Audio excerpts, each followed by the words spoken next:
Caros colegas, estamos de volta para a segunda parte e passo já a bola para para o João avançar. De peito, De peito, joelho e joelho, tal. traz mais recordações. Bom, Foi ao poste.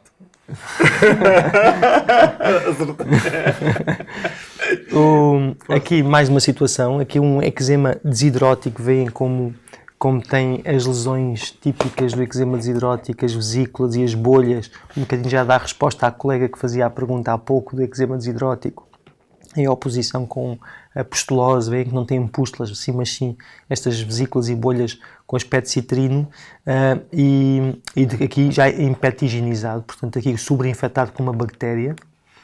Os eczemas de contacto, mais uma vez alertar para também podem acontecer nos pés, principalmente no dorso dos pés e menos nas plantas dos pés, a desenhar os contactos.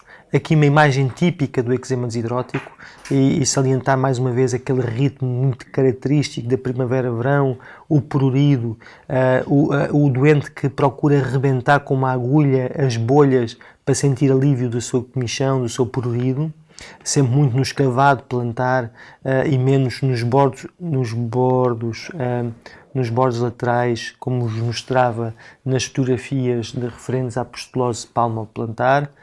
Aqui no caso de um jovem que pratica desportos em tapete, sem calçado, ou que utiliza sapatos ou ténis sem atacadores, com aquele estilo assim mais liberal, e por uma questão de fricção a provocar este eritema plantar juvenil, que em algumas situações também no limite se poderia confundir com uma psoríase. E aqui só salientar aqui o eritrasma, a infecção não causada por fungos, por dermatófitos, mas sim por bactérias, e salientar que na eventualidade de não resolverem com antifúngico, como seria como normal, pensar nesta possibilidade responde bem à eritromicina. Nas virilhas, na granuloquina, nesta prega, em oposição com a psoríase, que dá lesões muito homogéneas, muito uniformes, com os bordos bem definidos. Aqui os bordos elevados, circinados das tinhas das virilhas, aqui em oposição com o eritrasma, que também pode afetar as virilhas, e depois outras situações mais complexas, como a doença de Crohn e a doença de Paget extramamária, que também pode afetar as virilhas, e as infecções por cândidas, e aqui em oposição com os dermatófitos, vêm estas lesões satélite, que um bocadinho além do limite da lesão, que depois vão crescendo, vão aumentando de dimensão e vão coalescendo, levando ao aumento da dimensão de lesão inicial. Veem também que afeta sobretudo a prega, a zona quente e úmida, em oposição com as dermites irritativas. Trago aqui esta imagem típica do bebê, o dermite da fralda, que poupa, mas também pode acontecer no adulto, que poupa a zona da prega, isto em oposição com as infecções fúngicas. Também os genitais podem ser afetados pela psoríase. Vem aqui uma lesão típica da psoríase, com esta balanite, melanopostite xerótica, mais uma vez com este componente descamativo importante, e isto em oposição com as infecções fúngicas, por cândida neste caso, em que tem estas lesões satélite, sob um fungo eritematoso muito pruriginoso, com um exudado muito característico e com um odor muito característico, ou outras situações inflamatórias crónicas, como o líquen escleroso, com estas placas nacaradas, branquiçadas, sem descamação, mas com importante atrofia. O líquen plano também afeta a glande, pode afetar com este aspecto estas lesões também esbranquiçadas, estriadas. Balanite zune, um linfoma, um plasmocitoma e aqui a eritroplasia de Queirá, que é uma lesão in situ, uma carcinoma espinocelular in situ.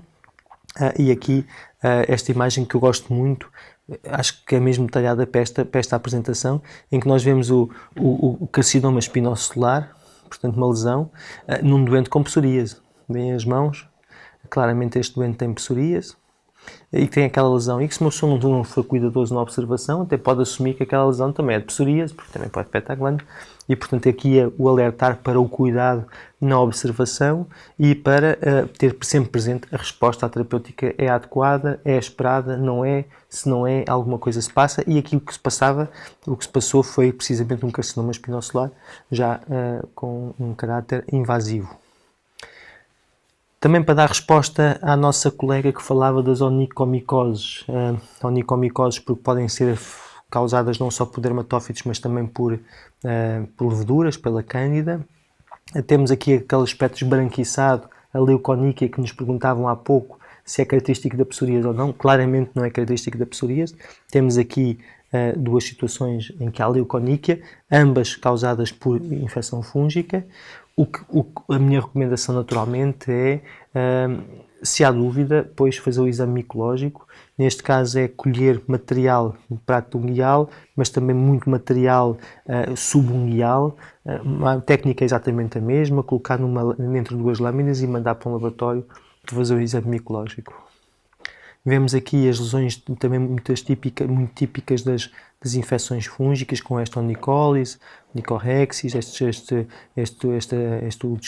destruição da própria unha, leuconíquia.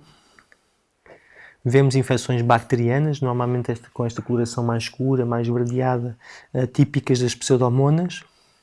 O lichen plano, também se falava há pouco, se podia afetar as unhas e que dá este aspecto muito característico com esta pterígio, com esta fenda central aqui da unha e com este estriado longitudinal com distribuição e que afeta geralmente as várias unhas em simultâneo.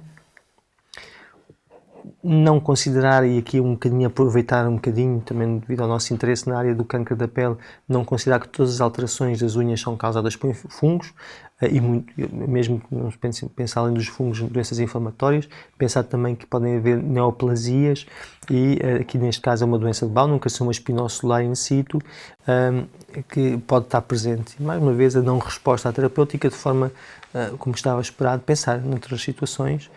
Aqui, alterações das unhas causadas, neste caso, pela compressão por causa de um quisto mixoide, um quisto mucinoso, a fazer esta pressão sobre a unha que cresce com esta depressão longitudinal.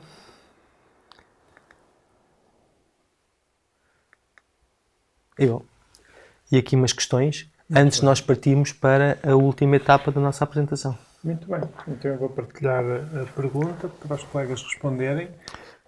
Quais as lesões unguiais típicas da psoríase que identifica nestas fotos? Que identifica nestas fotos, exatamente. Obrigado. Eu dou várias combinações possíveis. Ok. Hipótese 1, onicólise mais hiperkeratose subunguial.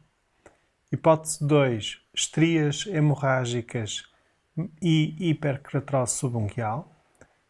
Hipótese 3, leuconiquia e depressão e onicólise. Hipótese 4, eritema da lúnula, fragmentação e ponteado unguial. E hipótese 5, ponteado unguial e onicólise e mancha da gota de óleo. Isto é uma pergunta assim um bocado chata, mas à força de lerem tantas vezes isto, vão fixar as alterações todas das unhas. Ok. E já temos muitas respostas e claramente predomina a resposta 5. Sem dúvida. Existe quase unanimidade, digamos. E eu fico lisonjeado. Muito bem. E esta aqui? Pergunta aqui uma colega como distinguir a psoríase do lichen plano. É isso, é essa mesma pergunta. Como distinguir a psoríase do lichen plano? Sim. O lichen plano, eu passo aqui novamente esta imagem. Estas são as características muito específicas. Este estriado, estas unhas que ficam em coiloníquia, quase em forma de colher, e com esta fenda, esta chamada pterígio, esta fenda, este aspecto, este entalhe central é muito característico do lichen plano. E isto associado, muitas vezes, com outras manifestações do lichen plano, ou seja, ao nível da pele, com aquelas pequenas pápulas poligonais, eritemato-castanhadas, muito pruriginosas nas localizações mais típicas, mas também nas localizações nas mucosas, com o estriado, as estrias do ícone E diz a colega, sem ser nas unhas. sem ser nas unhas, exatamente, nas mucosas com as estrias de Wickham, é um reticulado esbranquiçado nas mucosas, na mucosa jugal, mas também na língua, no bordo da língua. Na glande víamos uma imagem também, aquele aspecto esbranquiçado que pode afetar a glande.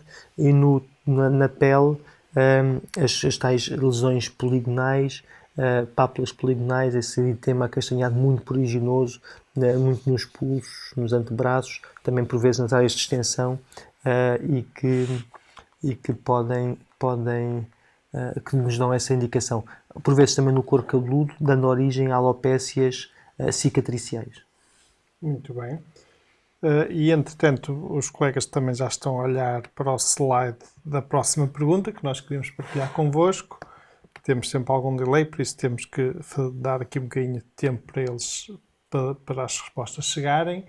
E então, qual o diagnóstico mais provável de ermite seborreica, hipótese 1, perante estas alterações? Eu ia sugerir ao nosso realizador que agora pusesse o slide todo em grande, para os colegas conseguirem ver melhor esta imagem. Então, hipótese 1, dermatite seborreica. Hipótese 2, lúpus discoide. Hipótese 3, tinha do couro cabeludo. Hipótese 4, psoríase. Hipótese 5, líquen plano. Não tenho medo que não vão tirar má nota, se errarem, não vão ser penalizados.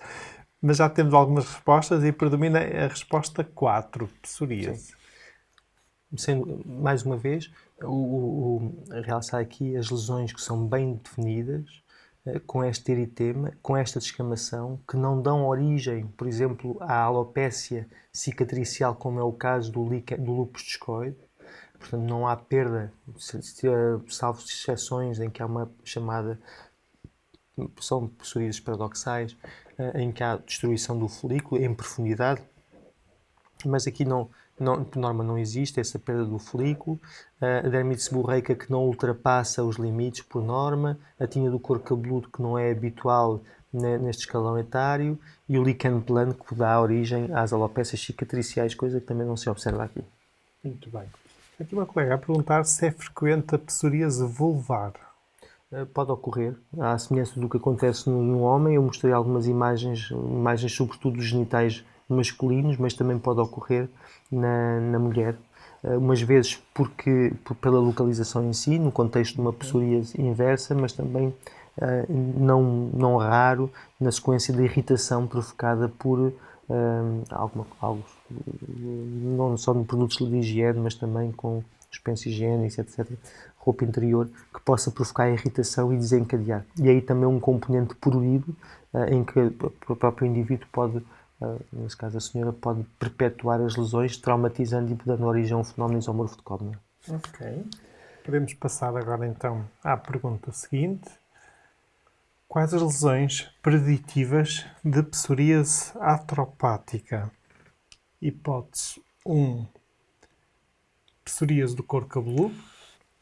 Hipótese 2, psoríase das unhas. Hipótese 3, psoríase na prega interglútea. Hipótese 4, todas as anteriores. E a hipótese 5, nenhuma das anteriores. Temos que aguardar um bocadinho de tempo, já começam a cair algumas respostas. 4, 2, 4, 4, 4. Há aqui alguns 2. Há um empate. Há um empate entre a resposta 2, psoríase das unhas. Do ponto de vista estatístico, há evidência que são todas. Aqui são as três: couro cabeludo, unhas e pregas interglúteas. Eu compreendo a resposta dos colegas que referem a unha pela proximidade, pela continuidade de estrutura com a articulação. E aí essa associação que também está relatada. Mas, como vos mostrava no slide anterior, ponto de vista estatístico, há uma relação com qualquer um destes. Muito bem, podemos avançar. Bom, todas estas manifestações vão resultar em algo, vão resultar num impacto na qualidade de vida. Quais é que são os sintomas principais aqui na psoríase? A descamação, os sinais e sintomas e sinais, a descamação, o prurido, aqui o eritema, a secura, a hemorragia, e veem o que é observado e o que é referido pelos doentes, muita descamação, mas muito prurido, muito eritema. Será que isto tem impacto na parte emocional do indivíduo ou não? Inquéritos que foram efetuados mostram que sim, não só relacionado com a intensidade das queixas em si, mas também face aos tratamentos que são instituídos. E quando questionados, vemos aqui logo o desespero face aos tratamentos, logo à cabeça, a angústia com o agravamento, aquela ansiedade de isto pode-me agravar, isto pode-me afetar a cara. E o que é que eu vou fazer se eu tiver lesões na face? O sentimento de vergonha. O que eu vou-me despir, eu não quero ir à praia, mas eu sei que a praia me faz bem, mas eu não quero ir à praia, tenho vergonha. Preocupação com o aspecto da pele, a depressão que está associada, não só por este impacto emocional, mas também sabe-se pelo processo inflamatório, está associado como comorbilidade. E a ideação suicida, e vemos nestes inquéritos que anda na ordem dos 10%. Obviamente que devemos valorizar isto com cuidado, mas de qualquer forma é algo que está presente. Portanto, aqui o impacto, quando nós comparamos com outras doenças, verificamos aqui, comparado com a hipertensão, infarto agudo do miocárdio, diabetes, depressão, vemos que tem um impacto muito importante quando comparado com as outras doenças, e o impacto psicológico, à semelhança do que se passa com o impacto físico, também a mesma coisa, muito, muito importante. No caso das crianças, também logo à cabeça, comparável com um eczema atópico, cuja intensidade do prurido é importante, mas veem como está ali comparado com o eczema atópico, e na opinião dos pais comparado com uma asma, com uma urticária, mesmo com uma epilepsia. Portanto, tem um grande impacto na qualidade de vida. Nós aqui temos uma grande vantagem em oposição com a reumatologia, cujas lesões nas articulações são de uma forma geral irreversíveis. A dermatologia tem a possibilidade de meter novamente os pintos dentro dos ovos e tornar tudo isto reversível. E nós temos que usar esta ferramenta a nosso favor. Como é que nós avaliamos todo este processo de qual é que é a gravidade da psoríase? Há vários scores que podem ser utilizados. Temos aqui o PGA, Physician Global Assessment, não é tão bem padronizado, é fácil de utilizar e é até mais fácil de entender que o PASI, mas o PASI na prática clínica é o que nós mais utilizamos. Há várias calculadoras de PASIs na internet, é muito fácil obter isto, e nós conseguimos desta forma, de dia para dia, conseguimos ter uma percepção da evolução da doença. E nós temos depois uma forma de perceber qual é que foi a redução do PASI. Se foi uma redução de 50%, eu digo um PASI de 50%. Se foi uma redução do valor de PASI de 75%, eu digo PASI 75%, PASI 90%, PASI 100%, se eu conseguir resolver completamente as lesões daquele indivíduo. E isso depois permite-nos perceber qual é que é a percentagem de doentes que atingem um PASI 90% com determinada terapêutica, comparando-nos com outras. E temos assim comparação entre várias terapêuticas. Só para ver se estamos, ou se eu estou a perceber bem. No fundo, quer o PGA, quer o PASI, são formas de avaliar o estadiamento, ou fazer o estadiamento da doença. Acaba de quantificar. O estado de gravidade em que físico, se encontra. Físico, o impacto, a gravidade física da doença. Ok. Sim. E do ponto de vista, agora pensando nós que muito do nosso público, dos colegas que está a assistir a este módulo, são colegas de Medicina Geral Familiar, e por isso muitas vezes na nossa cabeça está a questão: tenho critério para referenciar, não tenho critério para referenciar, e se tenho critério para referenciar, tenho que referenciar com urgência ou não com urgência, e posso esperar, por exemplo, 1 mês ou 2 meses pela consulta externa. Estas ferramentas teriam aqui também alguma utilidade ou não? Obviamente nós podemos dizer assim, a partir de um PASI, um determinado PASI, eu vou ter uma forma moderada ou uma forma grave. E na psoríase vulgar, o grau de urgência, vamos lá, quando um colega da Medicina Geral Familiar aborda um doente deste, tem que ter uma percepção sobre a extensão física da doença e sobre o impacto que aquilo tem na qualidade de vida da pessoa. Depois tem uma percepção de este indivíduo está em risco ou não está em risco. Por exemplo, falávamos há pouco da eritrodermia, falávamos há pouco da pustulose de Van Zumbus. São indivíduos que têm que ser referenciados urgentemente para uma urgência de um hospital e daí serem encaminhados para a dermatologia. É lógico que se faça. Okay. Não sei se é possível dar-nos assim um bocadinho, quase uma... Há sempre aqui zonas de transição. Mas, por exemplo, mas de formas ligeiras ou moderadas, é lícito começar com terapêuticas tópicas. E são terapêuticas tópicas, depois falarão na próxima sessão, mas entre o corticoide, a vitamina D e o ácido salicílico, é lícito, não se correm riscos importantes e mesmo em termos de efeitos secundários esperados, não se espera uma grande reação adversa, uma grande irritação, não são terapêuticas de fácil manejo e, portanto, é lícito. Agora, e aí, se calhar, nem referenciar? E tentar uma abordagem inicial e tentar perceber. E depois tentar ver a resposta. Sim. Agora, são formas um bocadinho mais tensas e em que se percebe que o impacto na qualidade de vida da pessoa é muito importante, em que se percebe que a pessoa teve a fazer terapêuticas tópicas, mas que não melhoraram, não houve uma melhoria considerada satisfatória para a própria clínica e aos olhos do doente, então aí tem indicação para fazer terapêuticas outras e provavelmente não se sentirão tão confortáveis em fazê-las na consulta e referenciar a referência para uma consulta de dermatologia, mas sem caráter de urgência, mas para uma consulta de dermatologia que se pretende mais rápida possível, faz todo o sentido.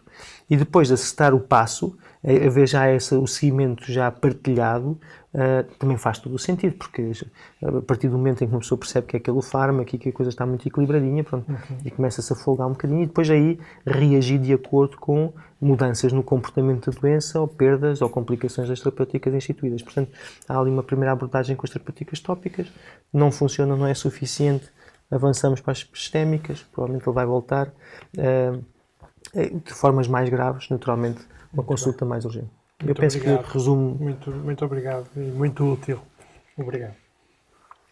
Desvantagens do PASI, complicado de fazer, é demorado. Esta sequência aqui de slides é mais para alertar do seguinte, o que é que nós pretendemos da terapêutica da psoríase? Antigamente nós dizíamos assim, bom, eu calculo o score de PASI, e se eu conseguir melhorar o indivíduo de 75%, eu sou um indivíduo feliz e fui muito bom médico. Mas será que esses 75% é satisfatório para o doente? Eu já estou a 75%, já é... Antigamente, com terapêuticas menos eficazes, nós ficávamos muito satisfeitos com os 75%. Atualmente, as terapêuticas vão sendo cada vez mais eficazes e começamos a ambicionar os 90%, a ambicionar os 100% e cada vez mais. Portanto, é bom que as pessoas tenham essa percepção. É possível controlar. Não, esta é uma doença que não se consegue controlar. Não, é possível controlar. É simplesmente usar os fármacos corretos no momento correto. Mas essa ambição, não devemos ter vergonha de ambicionar melhorar muito a pessoa. E reparem, inicialmente nós até falámos em percentagem. Se eu tenho um indivíduo que tem uma área extensa e eu melhoro 75%, ele vai continuar a ter algumas lesões. Mesmo que eu melhore 90%, ele vai continuar a ter algumas lesões. Atualmente a percepção já é quase, em vez de ser percentagem do PASI, percentagem da doença, eu já quero valores absolutos. Eu quero que ele tenha PASI 1 ou PASI 2, que são melhorias bombásticas. Quero que ele tenha muito poucas lesões. E as ferramentas existem para isso. Portanto, lá está aqui esta noção do PASI, os valores absolutos, a importância de controlar muito bem. Está aqui um colega a perguntar, peço desculpa por ter interrompido, mas é a propósito. Quanto maior o PASI, maior o impacto, é isso? É. Quanto maior o PASI, portanto, o PASI é tanto maior quanto maior for a infiltração das lesões, quanto maior for a área das lesões, quanto maior for a descamação e o eritema das lesões. Portanto, eu vou ter PASIs maiores, doenças mais graves. Ao limite superior, ou seja... Sim, está aqui.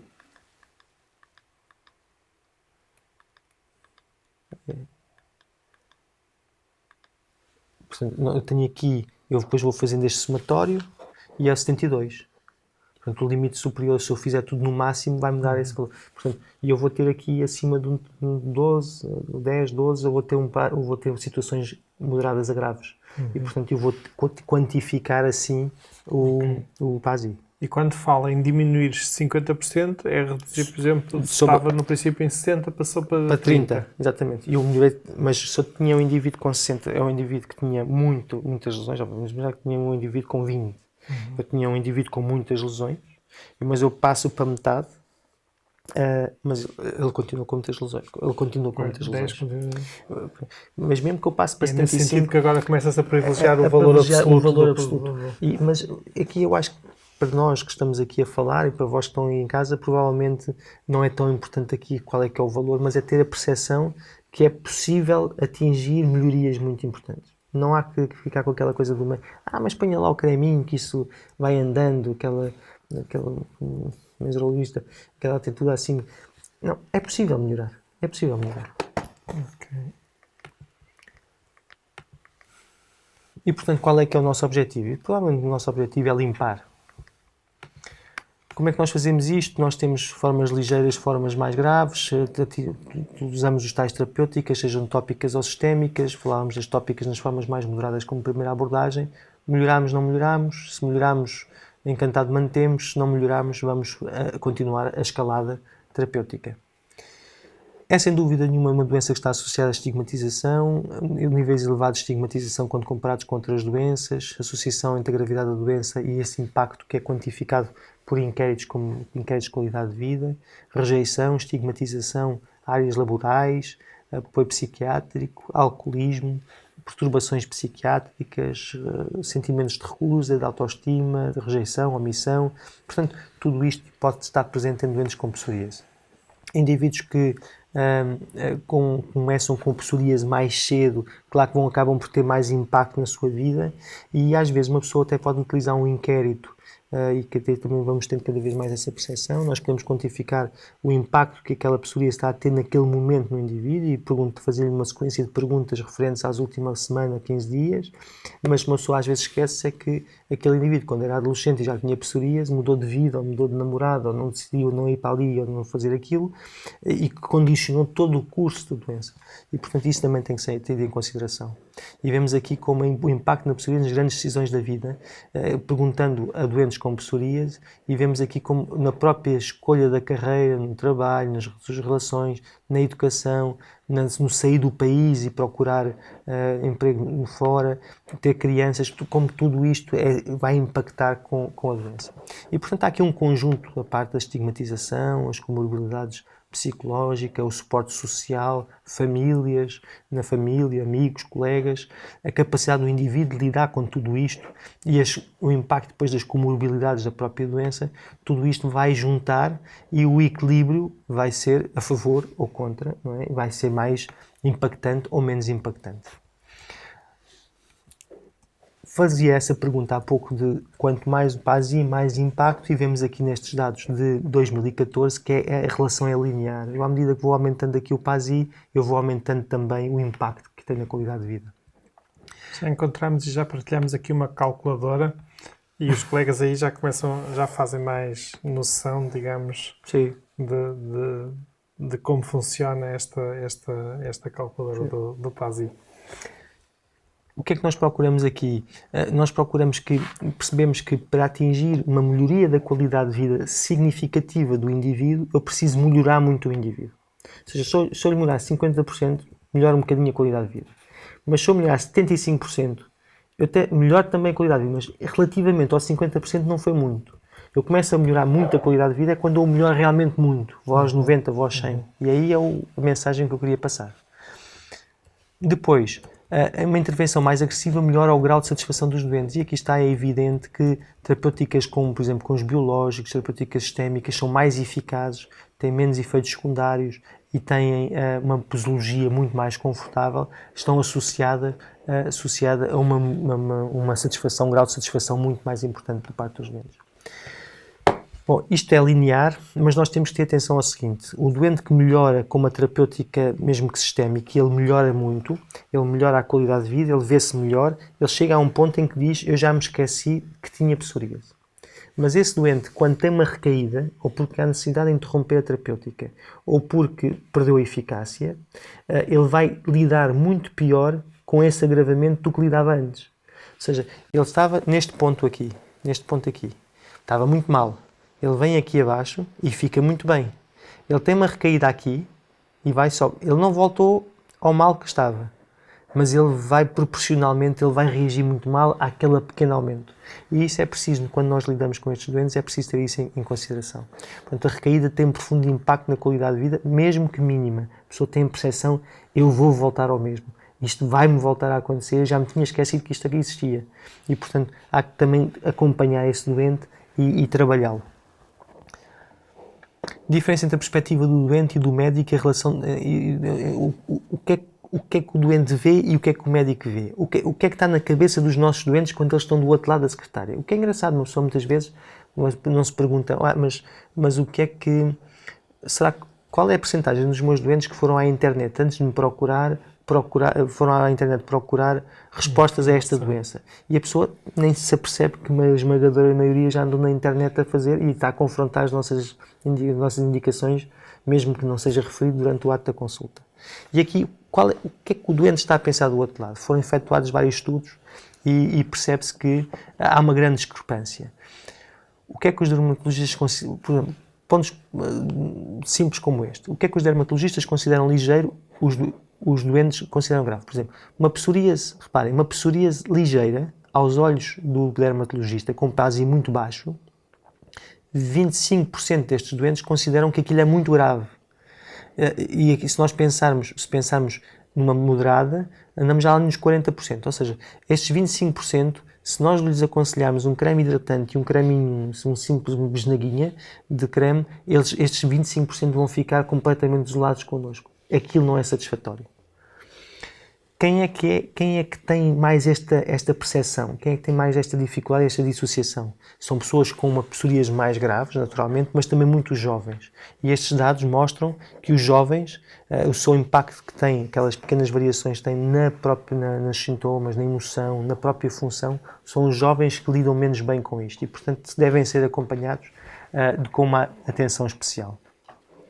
Também a localização é importante. Lesões mais visíveis têm mais impacto social e afetivo. Lesões na cabeça e no pescoço, em particular na mulher, podem também ter um impacto desproporcionado. E lesões como prurido. E aqui o prurido é engraçado, porque o médico, quando olha para o doente com psoríase, concentra-se numa ferramenta tão simples como esta, PASI. Mas o PASI não avalia prurido. Não fala de prurido. Mas eu fico contentíssimo em conseguir objetivar o que eu estou a olhar e consigo pôr uns scores e digo assim, este indivíduo tem um PASI 18. Mas se nós formos perguntar aos doentes o que é que incomoda mais o doente, é o prurido. Não é tanto o tamanho e a localização, mas sim 40% dos doentes dizem o prurido. Portanto, há que ter isso também presente, é ter presente o sintoma. O que é que está na cabeça do nosso doente? Falar com o nosso doente. O que é que te incomoda? Como é que tu consegues lidar com isto? O que é que te custa a lidar? Qual é a tua dificuldade? Para nós ajustarmos. E desse ponto de vista, digamos, que medidas é que são eficazes no controle deste prurido da psoríase? Claro que o prurido aqui é proporcional à nossa capacidade, ou a melhoria é proporcional à nossa capacidade de melhorar a psoríase. Mas obviamente nós reforçamos numa boa hidratação, reforçamos num antihistamínico que permita fazer esse controle. Muitas vezes uma pessoa, nós quando pensamos nas terapêuticas da psoríase, muitas vezes nós esquecemos do antihistamínico. Pensamos no corticoide, na vitamina D. Ainda há pouco eu fazia o resumo das terapêuticas aos nossos colegas. Grosso modo, eu não falei do antihistamínico. Mas aquilo incomoda o doente. 40% dos doentes pois. Está lá. E é pertinente, porque muitas vezes não nos lembramos de perguntar se a pessoa tem prurido. É perceber. Vamos lá. Isto incomoda-te muito, incomoda-te pouco. O que é que te incomoda? Qual é a dificuldade? No dia-a-dia. Estas terapêuticas, conseguem incluir essas terapêuticas no dia-a-dia ou não conseguem incluir as terapêuticas no dia-a-dia? Vejam. Faz sentido numa pele com psoríase colocar realmente creme hidratante? Sim. E a demonstração está logo a partir de uns estudos clínicos. Quando eu comparo um grupo terapêutico com um grupo placebo tópicos, vitamina D, calcipotriol, com um grupo placebo, e eu vejo as percentagens de melhoria, quem põe o grupo placebo, que é um hidratante, ele melhora logo ali à volta de 15% a 20%. Portanto, essa hidratação, e mesmo se tiverem a somar a isso uma concentração baixa de ureia, que é queratolítico, ou ácido salicílico, essa hidratação com a restituição da função barreira faz barreira e, portanto, não deixa a água evaporar da mesma forma e acaba por hidratar a pele. Tudo isso vai melhorar vai melhorar. E, portanto, há que ter em consideração isso também.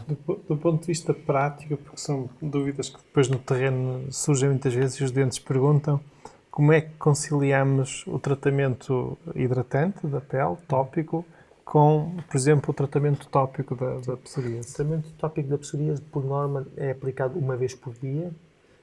O hidratante nós não vamos sugerir duas uma vez vezes por dia, acaba por ser uma vez de manhã após um banho e à noite antes de ir para a cama, antes, e tentar arranjar 2 momentos no dia em que possa utilizar face aos tratamentos. Ok, e por exemplo, então o tratamento normalmente é uma vez por dia, pode ser... Vamos imaginar um corticoide ou um corticoide com calcipotriol, faz uma vez por dia. De manhã ou à noite? É indiferente, depende um bocadinho do dia-a-dia da pessoa. Essa aplicação desse tratamento tópico normalmente é local, só no local das lesões, só no local na das área lesões, afetada, sim. E generosa, camada fina... Não aquela máxima de se uma colher faz bem, 3 fazem melhor. Isso, pois. Não resulta aqui. Ok. E além do mais, os tratamentos acabam por ser dispendiosos. E isso é outro fator que deve ser em consideração. Para pôr e espalhar bem. Espalhar. E daí alguns doentes privilegiarem produtos, não são todos, atenção, mas há que perceber isso também. Mais untuosos. Porque eles têm a percepção que põem uma pequena quantidade, que espalham e que sentem lá alguma coisa. Exatamente. Porque em oposição com um creme muito fluido ou com um gel... Não têm a certeza de se já passaram, se aplicaram ou não. Não sentem que fizeram tratamento. E depois têm uma tendência a usar mais. E, portanto, aí há doentes que preferem, mas eu prefiro pomada porque eu sinto que ficou lá. E hidratou-me mais e sinto que ficou lá. E há outros que dizem assim, mas eu prefiro o gel, porque eu, passado pouco tempo, já não sinto, eu visto uma camisa e sigo a minha vida e isso dá-me conforto. Portanto, mas são pequenos dados. Okay. É para ser negociado. Alguém, por exemplo, que esteja a pôr esse tratamento à noite, se quiser depois aplicar creme hidratante, pode fazê-lo passado quanto tempo? Não há uma regra, mas deixa absorver um pouco para tirar dos 15 minutos. Aplicar primeiro o tratamento e depois o hidratante ou ao contrário? Normalmente nós aconselhamos a fazer primeiro o tratamento e depois o hidratante. Ok, muito bem, obrigado. Pode-se fazer à noite ainda outro, que é fazer o tratamento e fazer em oclusão. Formas mais hiperceratósicas, em que nós usamos muitas vezes substâncias com corticoides e queratolíticos. Nós podemos, por exemplo, na planta dos pés, nós pedimos para enrolar com uma película, um filme aderente, aquelas películas aderentes dos alimentos, da cozinha. Sim. E nós fazemos uma estufa, aumentamos a absorção e a penetração dos fármacos. E, portanto, isso também é algo que é eficaz. Ok, para esse efeito de estufa e esse efeito de barreira, também se pode usar luvas de borracha ou não é conveniente devido às irritações do látex? Eu geralmente não aconselho as luvas de borracha porque acabam por, devido à umidade que acumulam, acabam por macerar a pele. Nem tanto pela alergia, mas mesmo pela maceração que causam. No caso das mãos, eu pessoalmente aconselho mais aquelas luvas de plástico de palhaço. Que existem, por exemplo, nas bombas de gasolina ou que as senhoras usam para pintar o cabelo. Bombas, não sei se tem presente quais é que são, mas são umas luvas que são mais largas, acabam por não fazer tanta oclusão e acabam por cumprir o seu plástico. Sim. Está aqui um colega a perguntar. Agora penso que o calcipotriol betametasona já não tem as duas formulações, pois não? Não. Ok. Melhor, o calcipotriol betametasona tem, não estou a ser correto, tem o gel, continua a ter o gel que é o Daivo. Posso passar? Normalmente evitamos usar os nomes comerciais. Eu não disse nada. Tem o gel e tem agora uma espuma com um nome comercial diferente. A espuma neste momento está recomendada e posicionada para as lesões do corpo. E o gel continua a ser recomendado para as lesões do corpo, mas sobretudo para as lesões do couro cabeludo. Tanto quanto eu sei, a pomada que existia vai deixar de ser comercializada. Ok, obrigado. Podemos começar. Consegui resistir e parei a meio. Parou no momento certo. É que eu, inclusive, estive aqui com o trabalho de buscar os princípios ativos e substituir o nome comercial que a colega tinha escrito. Não estava a ser respeitoso. Mas às vezes é difícil. Por exemplo, há certas áreas terapêuticas que é muito difícil não usarmos os nomes comerciais. Por exemplo, quando falamos de pílulas, então, é muito complicado estarmos a usar os princípios ativos. Mas Bom, pronto, podemos então, avançar. esta ideia de esta dissociação entre o que é que os doentes sentem e o que é que o doente e o médico sente, o que é que faz? Faz com que os doentes rodem entre os médicos. Há estudos que mostram que o doente quer mais informação, há que explicar mais a fisiopatologia. O que é que se passa com a minha pele? Como é que eu posso envolver o doente também, embora não em excesso, porque em excesso também não é benéfico, mas envolvê-lo um bocadinho nessa negociação da terapêutica mais indicada para a pessoa. Vamos aqui. Divergência entre doentes e médicos pode resultar em tratamentos subótimos. Vejam aqui. Qual é que é aqui estes doentes aqui, com psoríases ligeiras, quais é que são, embora muitos médicos assumam que os doentes estão preocupados com a segurança dos tratamentos sistémicos e prescrevam tópicos, muitos doentes acham-se ineficazes, difíceis de aplicar e caros. Vejam aqui, neste caso aqui, em formas ligeiras, tratados com terapêuticas tópicas, nós temos 53% das pessoas, e terapêuticas tópicas nas formas graves, 52%, ou seja, metade dos doentes graves estão só tratados com terapêuticas tópicas. Naturalmente, estes indivíduos vão estar subtratados. A não adesão à terapêutica resulta disto, porque a pessoa tem a percepção que aquilo não está a fazer, se não é o suficiente, não me satisfaz, e ao mesmo tempo também depois a adaptação à apresentação ou a algum tipo de produto ou a rotina do dia-a-dia. E se nós pensarmos aqui, comparado com o eczema, com a acne, com as infecções, vemos que ao fim de 4 dias, os nossos doentes que passam junto a nós no nosso gabinete de consulta, 44% já não estão a fazer aquilo que nós lhes recomendamos. Portanto, isto é um alarme e é um desafio para nós. Vejam, estudo muito importante em 2012. 47% dos doentes não tinham estado com prestador de cuidado de saúde nos últimos 12 meses por causa da sua psoríase. 20% não acreditavam que os prestadores de saúde pudessem ajudar. 35% não achavam que os seus sintomas fossem suficientemente maus. 24% não tinham sintomas. Muitos doentes estão a ser subtratados. 75% referiam que tinham sinais e sintomas de psoríase. Portanto, estes indivíduos não estavam a ser tratados. Portanto, isto é a nossa realidade. Há que construir uma relação de confiança, melhorar a comunicação. Deixo-vos aqui algumas ferramentas e esta comunicação é muito importante, mas também que gerir muito bem este overcoping, porque às vezes a pessoa tenta fazer um overcoping e isto acaba por também não ser eficaz, porque acaba por não procurar ajuda, porque acha que aquilo é um fatality. Muito bem, questões? E para nos aproximarmos da reta final. Exatamente, questões. Tenho aqui uma. Ora, só um bocadinho. Colegas, acabo de partilhar agora o link para o controle de presença final, está bem, deste módulo 2, por isso podem ir com calma e com tranquilidade ir fazendo esse controle de presença. E tenho aqui uma questão da Liliana Silva. Não querendo entrar muito na terapêutica, mas o dipropionato de betametasona e ácido salicílico, ou ácido salicílico só, pomada, pode ser uma alternativa ao produto que foi descontinuado com o calcipotriol. Sim, eu sou um grande adepto dessa associação. Nós podemos pensar assim, eu tenho por isto em 3 pilares: corticoide, vitamina D e ácido salicílico. Corticoide, o que é que me vai fazer? Tirar vermelho. Vitamina D desacelera-me a multiplicação celular. Estou mais na base da doença. E o ácido salicílico, o que é que me faz? Descasca-me. É um queratolítico. Tira-me escamas. E isso é importante às vezes, até para aumentar a eficácia dos outros dois. E, portanto, nas lesões muito escamativas, sem dúvida nenhuma, um corticoide e o ácido salicílico em associação são uma boa aposta. Um couro cabeludo, em que nós queremos descascar, um cotovelo, um joelho, nós queremos descascar, é uma boa opção. Se nós não temos tanta descamação, não faz sentido usar o ácido salicílico, então podemos privilegiar o corticoide com ou sem a vitamina D e em formas mais de manutenção, em que eu já posso viver sem o corticoide, eu vou recair mais na vitamina D como manutenção associado com um hidratante. Portanto, grosso modo... Muito bem, muito interessante essa apresentação, porque permite-nos realmente ganhar aqui um esquema mental de decisão. Só espero que o Dr. Paulo Varela não contradiga. me contradiga. Mas como fui eu o primeiro a dizer, fica a minha. Se o contradisser, vai ter aqui 1000 colegas a dizer assim, mas estou a contar convosco, estou a contar convosco. Disse de outra maneira. Ora bom, entretanto pusemos o slide no ar e já temos aqui muitas respostas a esta questão. Dos seus doentes com psoríase, qual a percentagem aproximada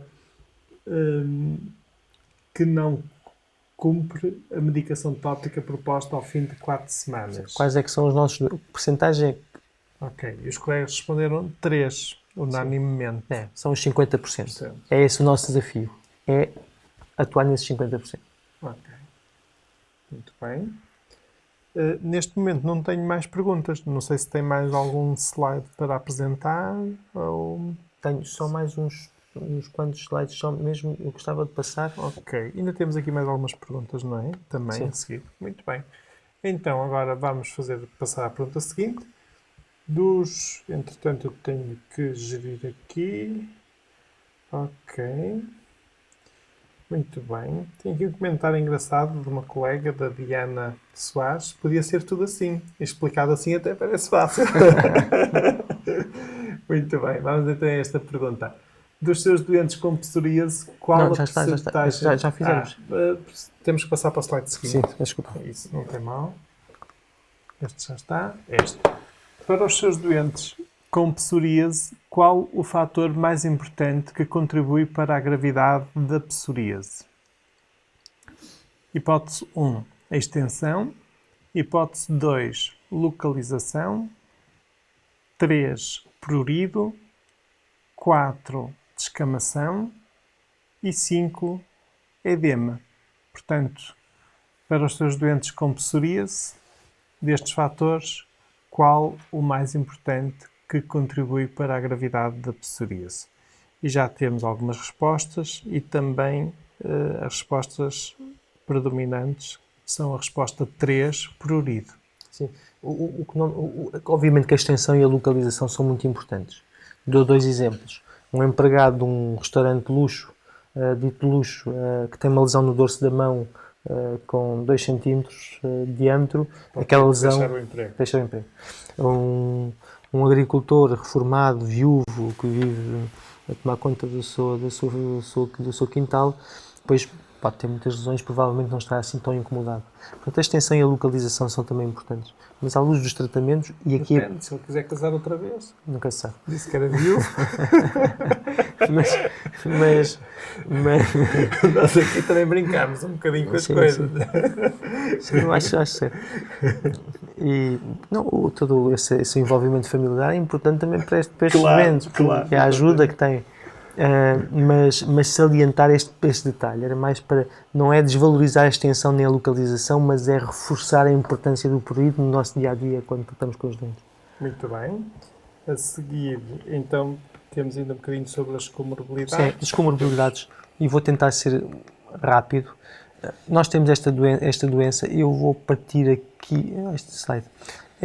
Vamos, se calhar, quanto tempo é que nós temos? Temos ainda mais? Temos 20 minutos. 20 minutos, então, muito bem. Nós sabemos que, fruto desta inflamação, e partimos logo deste dado, logo no início, 2 horas e meia atrás, falávamos de inflamação, doença sistémica, afetar outros órgãos. E aqui há comorbilidades, há associação entre a psoríase e outras doenças que estão bem documentadas. Temos a doença de Crohn, o síndrome metabólico, a diabetes mellitus, a doença coronária, cancros, nomeadamente linfomas, a ansiedade, depressão e a artrite psoriática. Vejam esta meta-análise associa claramente a psoríase grave, aumento da incidência de hipertensão, de obesidade, de diabetes. Portanto, há esta associação evidente. E há outras comorbilidades que são emergentes. Neste caso, a apneia do sono, a esteatohepatite não alcoólica, DPOC, insuficiência renal crónica, úlcera gástrica, disfunção sexual. Estas associações vão ganhando cada vez mais força e têm que ser tidas em consideração. Portanto, quando olhamos para estes doentes, vemos estes 2 doentes com alguma obesidade, é evidente que nós temos que ter isto em consideração, o síndrome metabólico, convencê-los a mudar dentro do limite do que é possível controlar a vida deles, implementando hábitos saudáveis e identificando outras doenças que possam ou não estar identificadas. E há vários consensos, eu trago aqui alguns, o que é que nós devemos, quais é que são as recomendações de de rastreio, o que é que deve ser tido em consideração num doente com psoríase, do qual desconhecemos outras doenças, o que é que nós devemos fazer a esse doente. E aqui este slide tirado de um modelo suíço, em que nós temos aqui um conjunto de exames e aqui também um conjunto de exames com uma rotina recomendada nestes indivíduos. Portanto, a psoríase está associada à doença cardiovascular. Obviamente que a doença cardiovascular importa-nos, interessa-nos em particular, está associada à morte, ao infarto agudo do miocárdio, e nós sabemos que indivíduos com psoríase graves morrem mais cedo por doença cardiovascular, têm uma maior incidência de infarto agudo do miocárdio. Aqui estão alguns fatores que estão implicados neste aumento do risco, não vou passar, vocês conhecem-nos muito melhor do que eu, seguramente, e não quero passar aqui vergonhas. Psoríase está associado. Inclusivamente, já agora, se naquele slide de rastreios que partilhou, a impressão com que eu fico, exatamente, é que no fundo a recomendação acaba por ser semelhante, as recomendações que estão aqui, àquelas que normalmente são recomendadas para o cidadão em geral. Mas é mais um alertar para o fazer. Exatamente. Mais um alertar para o fazer. Exatamente. Porque sabemos que este indivíduo, se tiver uma psoríase grave, é um indivíduo de risco. Ok. Vemos aqui que a psoríase está associada à doença cardiovascular. Vemos aqui mais uma vez aqueles dados. O risco de obesidade aumenta com a gravidade da psoríase. A gravidade, aqui no caso da hipertensão, também a gravidade está, a facilidade em controlar também tem relação com a própria intensidade e gravidade da psoríase. E depois aqui também a diabetes, mais uma vez associada com formas mais graves de psoríase. A psoríase está associada a diabetes e vejam aqui o risco relativo em indivíduos com estes escalões etários, indivíduos com psoríase, podem ver depois com mais calma que há um aumento do risco, do risco relativo de vir a desenvolver diabetes. E aqui está. Depois é engraçado perceber que nós temos doenças inflamatórias. Podíamos à partida até pensar assim, bom, mas isto é transversal a todas as doenças inflamatórias, mas tem particularidades. E se nós pensarmos no caso particular ali da diabetes, vemos que, embora comparado com a artrite reumatoide, também é uma doença inflamatória, também é sistémica, autoimune, mas vejam como a diabetes é mais frequente no doente com psoríase do que no doente com... Portanto, não é só inflamação só por si, mas particularidades da própria inflamação. Está associado com síndrome metabólico e aqui é evidente que sim, se nós tivermos aqui doentes com doenças de pele que não psoríase, é o cinzento. Comparar com doentes com psoríase, portanto, psoríase contra todos os outros que não têm psoríase, mas também têm doenças de pele, verificamos que os indivíduos com psoríase têm um aumento de incidência de síndrome metabólico. Qual é que é a relevância clínica disto? Este trabalho publicado em 2010 mostra claramente que há um aumento de eventos cardiovasculares. E aqui esta tabela para mostrar aqui o aumento do risco de infarto agudo do miocárdio, doença do acidente vascular cerebral, mortalidade por doença cardiovascular. Obviamente que isto, toda esta dinâmica de associação com outras doenças e a importância também de tê-las em consideração surge no momento em que houve o aparecimento dos agentes biotecnológicos. Foi esse momento, por um lado, para valorizar a própria terapêutica, implementá-la e comparticipá-la, mas também porque foi o momento em que nós percebemos que tínhamos capacidade de atuar aqui. E tem esse mérito e tem que ser tido em consideração no nosso dia-a-dia.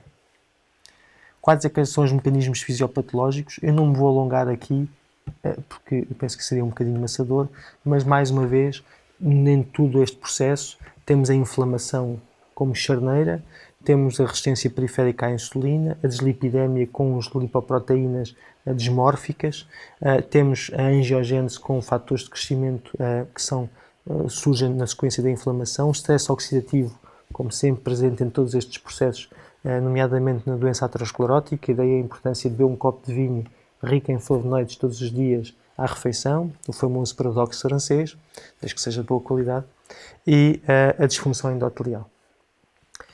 E eu penso que podíamos ficar por aqui. Muito bem. E estamos realmente a encerrar aqui o nosso webinar.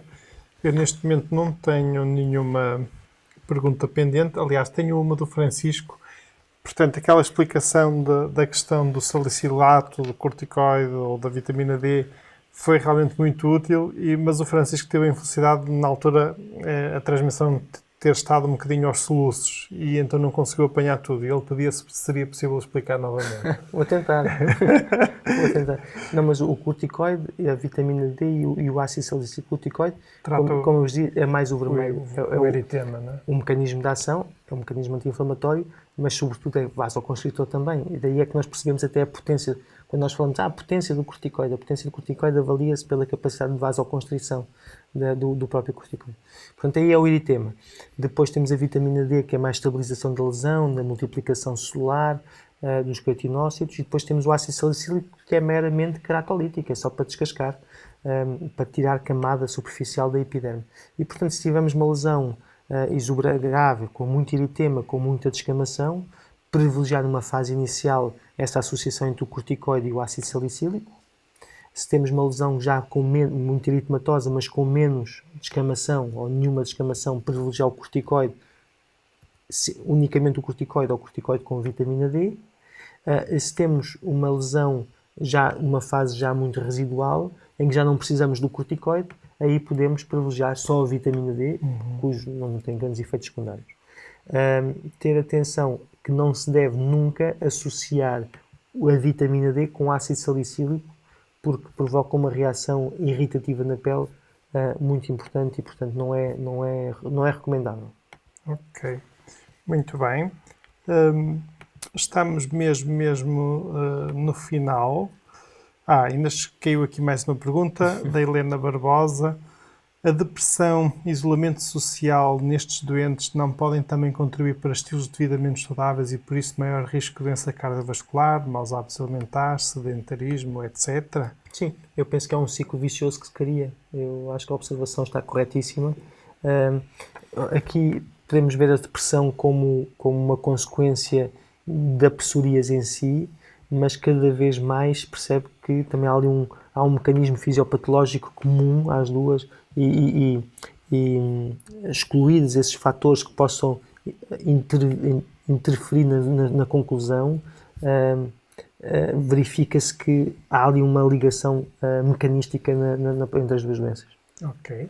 Pergunta aqui o Vítor. Tinha ideia que o corticoide podia promover alguma vasodilatação. Estarei errado, então? O corticoide, quando aplicado durante muito tempo, pode, no limite, porque provoca rosáceas, pode provocar telangiectasias, o aparecimento de telangiectasias, sim. Mas não vasodilatação naquele momento. Não é um mecanismo de ação anti-inflamatório. Aplicado um mecanismo de ação anti-inflamatório, tem vasoconstrição. A vasodilatação pode ocorrer na face, por exemplo, ou na pele, mas por um mecanismo, com um efeito secundário, com o aparecimento das telangiectasias. E isso tem a ver com a matriz, com a alteração da matriz dos próprios vasos. Nos doentes com psoríase, estes tratamentos tópicos com corticoide são normalmente muito prolongados. São muito prolongados, sim. Ok.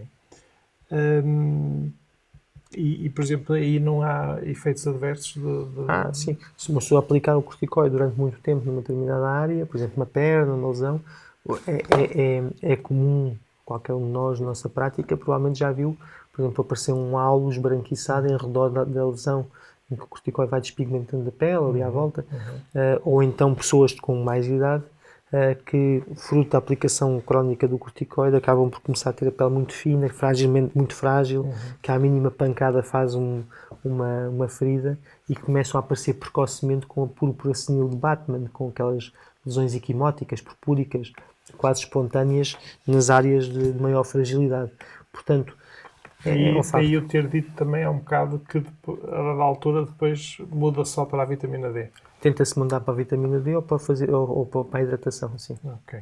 Ou então arranjar esquemas de utilização do corticoide uma vez ou duas vezes por semana, para diminuir, fazer terapêuticas de manutenção, mas sem uma grande carga de efeito secundário. Muito bem.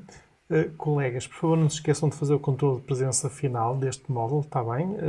Já partilhei o link várias vezes e relembro agora aqui oralmente. A Emily pergunta, a extensão da doença na pele é proporcional à inflamação sistémica? Sim, nós sabemos que em situações mais tensas há mais inflamação. Há mais inflamação. E também sabemos, por exemplo, falava-se aqui das comorbilidades e agora ocorreu-me a obesidade. Nós sabemos que a obesidade é mais frequente em doentes com psoríases graves. Há essa associação estatística. Nós sabemos que terapêutica, se eu conseguir emagrecer a pessoa, essa pessoa vai responder melhor às terapêuticas. E terapêuticas ajustadas para o peso, se eu ajustar a terapêutica ao peso, eu também vou ser mais eficaz. Portanto, só o facto de introduzirmos na pessoa, conseguimos convencê-la a fazer hábitos, ter hábitos de, saúde, de vida saudável, e se ele perder peso, vai logo melhorar a sua psoríase. E isso é evidente no nosso dia-a-dia. E depois, nós mais facilmente vamos conseguir controlar. Agora ocorreu-me isto porque eu acho que também é um ponto muito importante. Muito bem. João, gosta de música? Vou gostar muito dessa que escolheram, que já percebi que Então já sabe quais eram as músicas que nós tínhamos dado hoje de hipótese de escolha. Não sei. Costuma ir aos festivais de verão de música? Tenho um pouco hábito. Pois, nem deve ter muito tempo. Pois não. Eu também não é? Mas nós colocamos aqui um desafio aos nossos colegas. Mas já agora costumo ir, mas com outro papel, que é nas campanhas de prevenção solar. Pois, porque nos festivais é muito associamos importante. muitas vezes aos festivais, já vou passar aqui a publicidade, a nossa Associação Portuguesa de Cancro Cutâneo, que está implicada nestas da coisas. Qual o João é presidente. Eu sou secretário-geral. Secretário-geral. Sim, mas isso é pouco relevante. Mas já agora que estamos a falar nisto, vai haver uma reunião, a nossa reunião anual, com um programa interessantíssimo, em que vamos rever todos os protocolos mais atuais e as abordagens mais atuais do cancro e também na prevenção, no diagnóstico precoce e no tratamento do cancro da pele, agora no dia 12 de maio aqui em Lisboa, e já agora aproveito de ter um palco tão vasto junto a nós, para promover essa reunião e serão todos bem-vindos. Okay. Passa a publicidade. Muito bem. Nós perguntamos aqui aos nossos colegas qual o festival de música de verão que gostaria de ir e há um empate. 34% preferia ir ao Nós Alive, 34% preferia ir ao Rock in Rio, Sudoeste, Marés Vivas perderam, claramente, outro 7% e não gosto de festivais de verão, 18%. Mas claramente Rock in Rio e Nós Alive parecem ser assim as preferências. E depois colocámos uma pergunta muito a propósito de um evento triste que ocorreu ontem, que foi realmente o falecimento do Avicii, e demos uma escolha, digamos, de uma música de várias do Avicii. Wake Me Up, Tonight, Hey Brother, Waiting for Love, e então o João gostava também do Wake Me Up. Sim, claramente.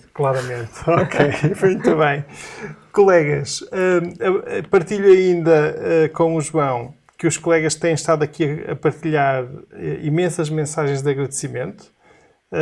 Obrigado por mais uma excelente exposição. Obrigado pela apresentação. Deixe-me só ler-lhe aqui mais algumas. Muito obrigado. Excelente apresentação. E realmente eu agora traduzo um bocadinho por palavras aquilo que é o sentimento de gratidão dos colegas. Foi muito, muito útil a apresentação que nos trouxe, foi muito prático, respondeu-nos a todas as dúvidas, a todas as perguntas e por isso um grande, grande obrigado. O prazer foi meu estar presente aqui convosco nesta iniciativa muito obrigado. Muito valor. Muito obrigado.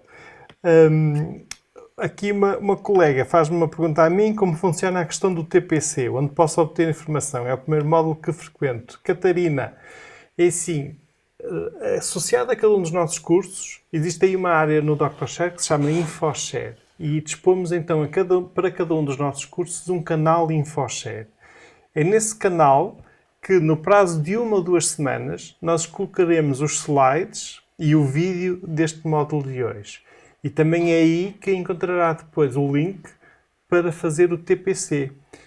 Os colegas têm que visitar regularmente esse canal, pois só assim podem estar a par das informações relevantes, nomeadamente disto, dos slides, dos vídeos, do TPC, porque nós aí realmente não enviamos mail, porque todos nós temos já muitos e-mails para ler e também não queremos congestionar demasiado as vossas caixas de e-mail. Por falar nisso, lembro que é muito importante não efetuarem unsubscribe, por exemplo, da nossa newsletter, da newsletter MG Familiar, com 2.000 colegas inscritos num curso, é impossível para nós usar outro sistema de mailing para, por exemplo, enviar os certificados, para vos enviar os lembretes de que vai ter lugar determinado módulo, a data do módulo, etc., sem ser por sistema de mailing automático. E o sistema de mailing automático que nós, MG Familiar Limitada, subscreve é um mailing do MailChimp, para a qual temos uma conta, que é um serviço, digamos, adquirido, pago. Mas se, por exemplo, uma pessoa faz unsubscribe, devido, digamos, ao respeito pelo spam e pelas leis anti-spam, nós, por exemplo, já não conseguimos reinscrever a pessoa para receber o mailing do curso. Por isso, evitem, realmente se estão interessados em manter estas atividades formativas connosco, evitem ao máximo fazer unsubscribe de qualquer uma das nossas, da newsletter ou do mailing do curso, porque se o fizerem, deixam de receber depois os mails também relativos aos outros cursos. É uma limitação, digamos, do MailChimp, mas nós aí não podemos fazer nada. E pronto, também aqui uma colega, para a obtenção de certificado é obrigatório fazer o TPC das sessões que não presenciamos. E sim, eu repito, em 6 módulos só podem faltar a 1 dos módulos, está bem? Por isso, para quem se inscreveu só agora e começou só hoje o curso, não tem que fazer o TPC do módulo anterior, porque no fundo esse módulo já nunca vai ter o critério de assiduidade. Para ter o critério de assiduidade a cada um dos módulos, são necessárias 3 coisas. É necessário fazer o controle de presença no princípio do módulo, o controle de presença no final do módulo e entregar o TPC dentro do prazo estipulado, que é sempre o dia do módulo seguinte. Hoje, à meia-noite, termina a data limite de entrega do TPC do módulo 1, do módulo anterior. Está bem? Não se esqueçam, para quem fez o módulo 1, de entregar esse TPC dentro do prazo. Só assim é que ficam com a assiduidade completa no módulo 1. E assim sucessivamente. Está bem? Penso que esclareci as respostas, as perguntas quase todas. Entretanto, estão a chegar muitas mensagens ainda de agradecimento. Um abraço ao Dr. João. Passo-lhe a palavra para se despedir mesmo, para a última palavra. E depois despeço-me eu. O prazer foi todo meu. Espero ter contribuído para a nossa formação e foi um prazer. E mais uma vez elogio aqui a iniciativa, porque realmente é impressionante a capacidade de penetração que estas ações têm, e estas novas tecnologias são sempre saltantes. Muito obrigado por ter estado connosco, João. Muito obrigado. Caros colegas, espero que não despertem só agora. A canção diz Wake Me Up When It's All Over. O webinar It's All Over Now. Mas espero que tenham estado acordados, está bem, durante este período. E deixo-vos com essa sessão especial de uma vida que, de certa forma, teve aspectos de genialidade do ponto de vista de criatividade musical, mas que acabou por ser uma vida curta. E isso também nos faz pensar e refletir a todos nós. Um grande abraço, um bom sábado, um bom fim de semana agora de descanso, entre amigos e com a vossa família, que tudo vos corra bem e até uma próxima oportunidade. Um grande abraço. Tchau.